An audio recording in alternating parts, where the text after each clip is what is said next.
you say, oh, if it was only different than this, if I only had enough money, if this relationship was only working out, if you always have a model of how you wish it were other than the way it is.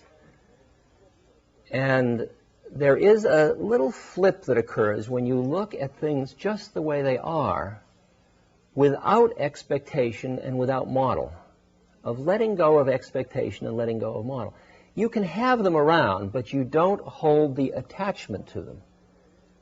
I mean, for this fellow this afternoon, the existential fact is, there he was lying on the bed, sweating, nausea, some bleeding, pain.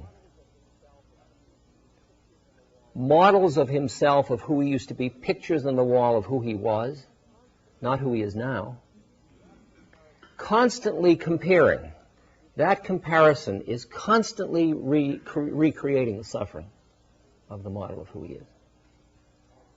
And if you have a model of life as something that has no suffering in it, no unexpected reverses, nothing that you didn't plan for, look at how much suffering you're in for. You can see it. Because life isn't like that. And one of the things that Buddha taught was the continuous quality of change of all form in the universe, of which your body and your life expectancy and your mind and the social situation and the world situation, all of that is changing, constantly changing. So that every time your mind grabs hold of a model of who you are, where you're going, an expectation that it's going to be a certain way, you're just asking for suffering. Can you hear, this may be obvious to all of you, but it's a place that I get caught a lot, very subtly. And I was watching today, and I kept saying to this fellow, well, here we are.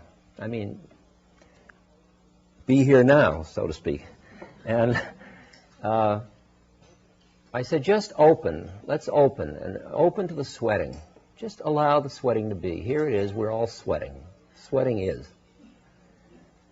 And a little bleeding is, and there's some pain and nausea. It's all is. And there's the sound of the refrigerator, and there's my voice, and I'm here, and we're two awarenesses sharing the dilemma of incarnation together. And as we talked, he went from busy being a sweating, nauseous, frightened person to being a completely peaceful, open, present being. And it took I'd say about 4 minutes.